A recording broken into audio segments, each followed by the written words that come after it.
بسم اللہ الرحمن الرحیم۔ السلام علیکم پیارے دوستوں، آج ہم آپ کو ایک اللہ کے ولی اور بھوکے شیر کا واقعہ سنائیں گے۔ سیدنا حسن بصری رحمۃ اللہ علیہ فرماتے ہیں، میں ایک متقی اور پرہیزگار شخص کے جنازے میں شریک ہوا۔ اسے بصرہ کے قبرستان میں دفن کیا گیا۔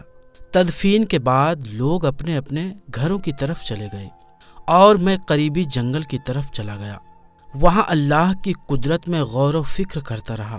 ایک جگہ بہت گھنے درخت تھے۔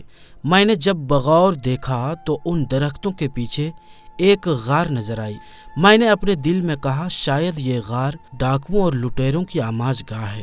جب میں اس غار کے قریب گیا تو دیکھا کہ وہاں نورانی چہرے والا ایک حسین و جمیل نوجوان اون کے جبے میں بڑے خشوع اور خضوع کے ساتھ نماز پڑھ رہا تھا۔ میں اس کے قریب جا کر بیٹھ گیا۔ اس نوجوان نے رکوع سجود کے بعد سلام پھیرا اور میری جانب متوجہ ہوا۔ میں نے سلام کیا، اس نے جواب دیا۔ میں نے اس سے پوچھا، اے میرے بھائی، آپ کہاں کے رہنے والے ہیں؟ اس نے کہا، میں ملک شام کا رہائشی ہوں۔ میں نے پوچھا، آپ شام سے بصرہ کس مقصد کے لیے آئے ہیں؟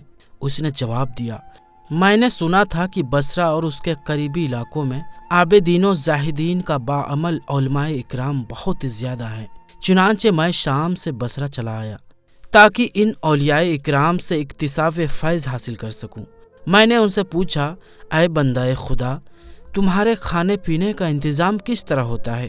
یہاں جنگل میں تمہیں کھانا کیسے میسر آتا ہوگا؟ اس نے جواب دیا، جب بھوک لگتی ہے تو درختوں کے پتے کھا لیتا ہوں، اور جب پیاس محسوس ہوتی ہے تو جنگل میں موجود تالابوں سے پانی پی لیتا ہوں۔ میں نے کہا، اے نوجوان، میری خواہش ہے کہ میں تمہیں عمدہ آٹے کی 2 روٹیاں پیش کر دیا کروں تاکہ تم انہیں کھا کر عبادت پر قوت حاصل کر سکو۔ تو وہ نوجوان کہنے لگا، ایسی باتیں چھوڑو، میں نے کئی سالوں سے کھانا نہیں کھایا، پتے کھا کر ہی گزارا کر رہا ہوں۔ میں نے کہا، اے میرے بھائی، اگر تم ہمارے کھانے کو قبول کر لوگے تو ہماری خوش قسمتی ہوگی۔ ہماری طرف سے کچھ نہ کچھ قبول کر لو تاکہ ہمیں برکتیں حاصل ہو۔ وہ نوجوان بولا، اگر تم باضد ہو تو جاؤ کے بغیر چھنے آٹے کی 2 روٹیاں لے کر آؤ اور سالن کی جگہ نمک لانا۔ حضرت سیدنا حسن بصری رحمۃ اللہ علیہ فرماتے ہیں، پھر میں اس نوجوان کے پاس سے چلا آیا اور جو کے بغیر چھنے آٹے کی 2 روٹیاں پکوائی، ان پر نمک رکھا اور واپس اسی جنگل کی طرف چل دیا۔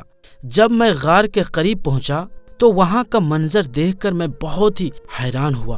میں نے دیکھا کہ ایک خونخوار شیر غار کے قریب بیٹھا ہوا ہے۔ میں نے دل میں کہا کہ ایسا نہ ہو کہ اس خونخوار درندے نے اس نوجوان کو مار ڈالا ہو۔ میں بہت پریشان ہو گیا تھا۔ پھر میں ایک اونچی جگہ پر چڑھ گیا جہاں سے غار کا اندرونی حصہ نظر آ رہا تھا۔ مجھے یہ دیکھ کر بڑی خوشی ہوئی کہ الحمدللہ وہ نوجوان صحیح و سالم ہے اور اپنے رب کی بارگاہ میں سربسجود ہے۔ میں نے بلند آواز سے اسے پکارا، اے میرے بھائی، تجھے کیا ہو گیا ہے؟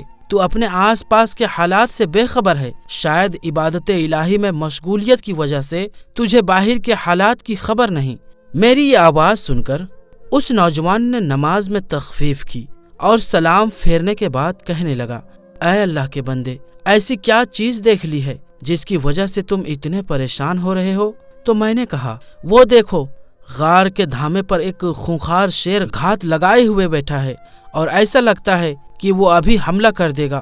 اس نے مجھے مخاطب کرتے ہوئے کہا، اے خدا کے بندے، اگر تو اس ذات سے ڈرتا ہے جس نے اس شیر کو پیدا کیا ہے تو یہ تیرے لیے بہت بہتر ہوتا۔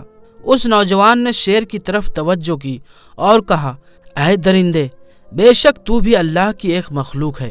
اگر تجھے بارگاہ خدا بندی سے حکم ملا ہے کہ تو مجھے کوئی نقصان پہنچائے تو پھر میں تجھے روکنے کی قدرت نہیں رکھتا، اور اگر تجھے اللہ رب العزت کی طرف سے حکم نہیں ملا تو پھر مجھے تیرا کوئی خوف نہیں۔ پھر تیری بہتری اسی میں ہے کہ تو یہاں سے چلا جا، خواہ مخواہ میری اور میرے بھائی کی ملاقات میں حائل ہو رہا ہے۔ ابھی اس نے خصلت نوجوان نے اپنی بات مکمل بھی نہ کی تھی، وہ شیر دہاڑتا ہوا اور دم ہلاتا ہوا وہاں سے اس طرح بھاگا جیسے اسے اپنا کوئی شکار نظر آ گیا ہو۔ جب شیر وہاں سے چلا گیا تو میں اس نوجوان کے پاس آیا اور یہ کہتے ہوئے 2 روٹیاں اس کے سامنے رکھ دی۔ کہ اے میرے دوست، جو چیز تو نے طلب کی تھی وہ حاضر ہے۔ اس نے روٹیاں لی اور انہیں حسرت بھری نگاہوں سے دیکھنے لگا۔ پھر وہ رونے لگا، روتے روتے اس کی ہچکیاں بند گئی۔ پھر اس نے روٹیاں نیچے رکھ دی اور آسمان کی طرف دیکھتے ہوئے کہنے لگا، اے میرے پاک پروردگار، تجھے تیرے عرش عظیم کا واسطہ دے کر التجا کرتا ہوں کہ اگر تیری بارگاہ میں میرا کچھ مقام و مرتبہ ہے اور میں تیری بارگاہ میں مردود نہیں بلکہ مقبول ہوں، تو اے میرے اللہ، مجھے اپنے قرب خاص میں بلا لے اور میری روح قبض فرما لے۔ حضرت سیدنا حسن بصری رحمت اللہ علیہ فرماتے ہیں، ابھی اس نوجوان نے یہ دعا مکمل ہی کی تھی کہ فوراً اس کی بے قرار روح اس دنیاوی زندگی کی قید سے آزاد ہو کر عالم بالا کی طرف پرواز کر گئی۔ میں واپس اپنے علاقے میں آیا اور چند متقی اور پرہیزگار لوگوں کو جمع کیا تاکہ ہم اس نوجوان کی تدہیج و تدفین کر سکیں۔ میں اپنے ان ساتھیوں کو لے کر غار کی طرف چل دیا۔ جب ہم وہاں پہنچے تو دیکھا کہ غار میں تو کوئی موجود نہیں ہے۔ جس خوش نصیب نوجوان کی لاش کو میں ابھی یہاں چھوڑ کر گیا تھا، اب وہاں اس کا نام و نشان بھی نہ تھا۔ میں بہت حیران و پریشان تھا کہ آخر اس کی لاش کہاں غائب ہو گئی۔ اچانک مجھے ایک غیبی آواز سنائی دی۔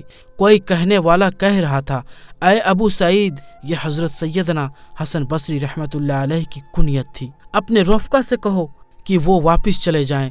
اب اس نوجوان کی لاش کبھی بھی نہیں ملے گی کیونکہ اس کی لاش کو یہاں سے اٹھا لیا گیا ہے۔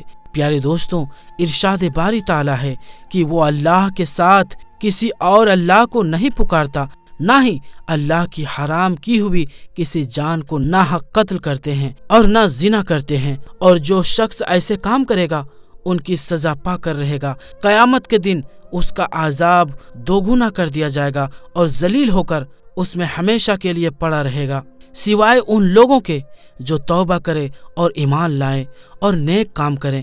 ایسے لوگوں کے گناہوں کو اللہ نیکیوں میں اسے بدل دیتا ہے۔ اللہ بخشنے والا اور مہربانی کرنے والا ہے، اور جو شخص توبہ کرے اور نیک عمل کرے تو وہ حقیقتاً اللہ تعالیٰ کی طرف سچا رجوع کرتا ہے۔ ایسے ہی نیک لوگوں سے اللہ محبت رکھتا ہے۔ ایسے لوگوں سے جب کوئی برا کام ہو جاتا ہے یا وہ اپنے آپ پر ظلم کر بیٹھتے ہیں تو فوراً انہیں اللہ یاد آ جاتا ہے اور وہ اپنے گناہوں کی معافی مانگنے لگ جاتا ہے، اور اللہ کے سوا اور کون ہے جو گناہوں کو معاف کر سکے۔ ایسے لوگوں کی جزا ان کے پروردگار کے یہاں ہے کہ وہ انہیں معاف کر دے گا اور ایسے باغات میں داخل کرے گا جن کے نیچے نہریں بہہ رہی ہوں گی، اور وہ اس میں ہمیشہ رہیں گے۔ یہ اچھے عمل کرنے والوں کا اچھا بدلہ ہے، اور جو لوگ گناہ کریں اور بغیر توبہ استغفار کیے دوبارہ گناہ میں ملوث ہو جائیں تو ایسے لوگوں کے لیے برا بدلہ ہے اور وہ ہمیشہ جہنم میں رہیں گے۔